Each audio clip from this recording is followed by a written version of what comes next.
Welcome to The More You Know.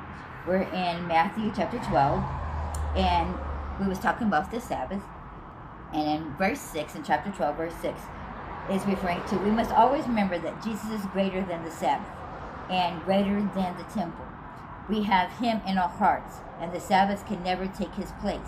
Since the Holy of Holies is now living within us, there is no need for another temple. And we're skipping here where he's talking about the sacrifices. In verse 7 he goes, mercy is greater than a ritual. Skipping to verse 8. Jesus had made 3 startling statements that stunned those who heard him. First he said that he was greater than the temple. In verse 6.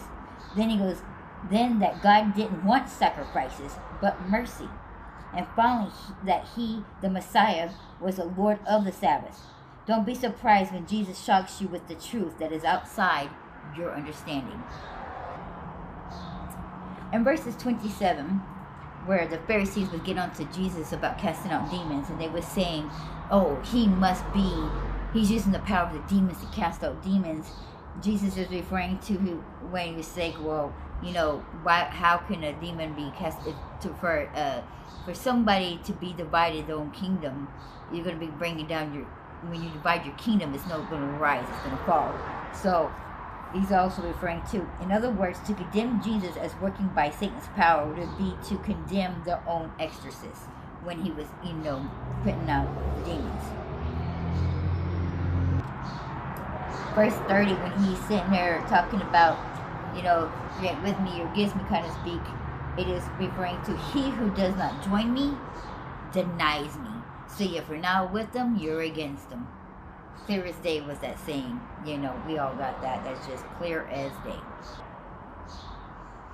Going down to verse 39, multiple times in the Bible, Jesus says that when the Pharisees keep asking for a sign, and he's saying this generation will not see a sign, this is what he's meaning by that. After experiencing the many miracles of Jesus' love and power and hearing his words of grace, for them to demand a further sign is what distinguishes that generation as evil. I was like, I've already showed you, you didn't want to believe. So how am I going to do something that I've already been doing and you still don't believe anyway? You just want me to keep doing it and keep doing it and doing it. And just like this generation right now, like, well, please God that he would come down and show himself. He has.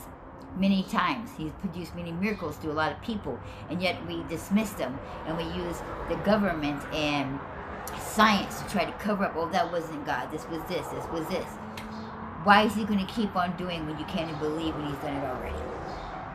I mean, what is the purpose of it? Really, you're just going to deny it again, basically, is what he's saying. Why? I've already have. You just keep dismissing it and just keep denying it. You're living in denial. If you can't believe it, then why would you believe it now?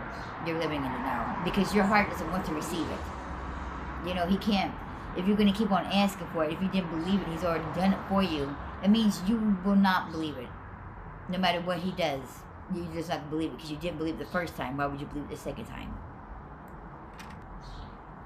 Let's give it down to verse 50 in chapter 12.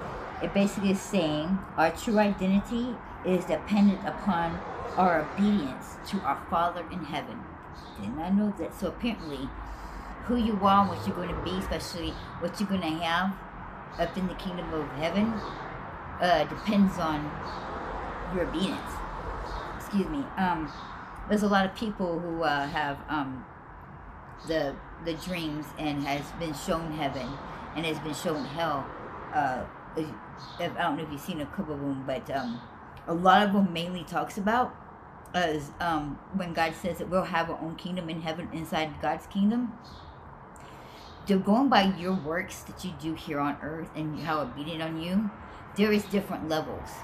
Like there's been some that says that the ones who have been followers throughout the whole entire time before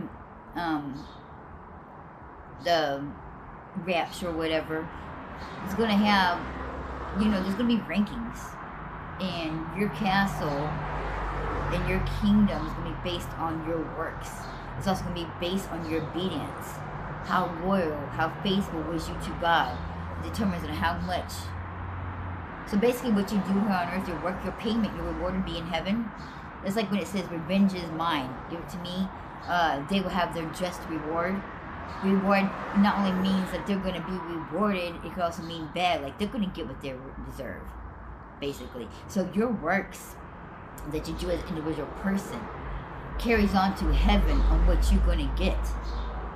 That's why it says focus on your kingdom above and what you do down here. Don't focus on these things down here. Focus on what's on heaven.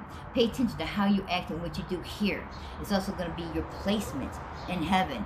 And those who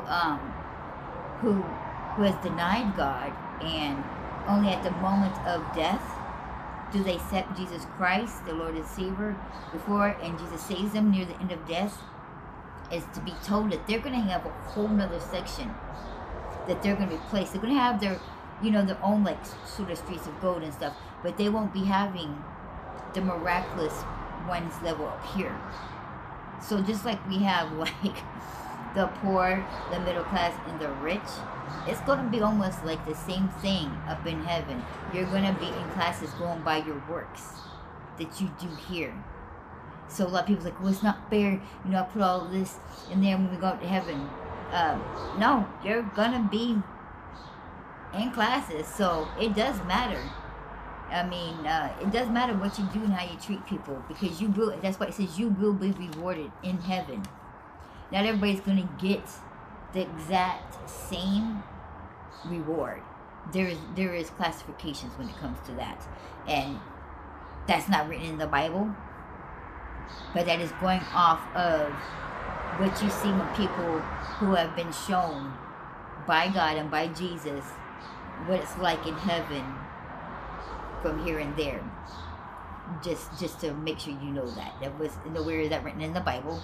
That's going off visions and dreams and things that God has taken these people who is blessed enough to have that happen to them. And some of them may not. It's a blessing. Whether he took you to hell because he saved you. He made you realize, he opened your eyes. But these visions and dreams is where that statement is coming from about the classifications in heaven. Just so you know. Be prepared for that, okay? It's not written in the Bible. There's no scriptures to back that part up. But that was shown. If he can show you visions of hell and visions of heaven and tell everybody, and then make you tell, they're going to have God tell everybody, hey, tell everybody know my story and what's going to happen when you leave this. And they are telling that. That is coming from, God saying, hey, let these people know this is how it's going to be. Now, I don't have to say that those people were speaking the truth and that what they should. I can't back that up either. So that's why I'm letting you know that ahead of time. Like, it's not in the Bible. These were people's dreams. These were people's visions, and multiple people have had them.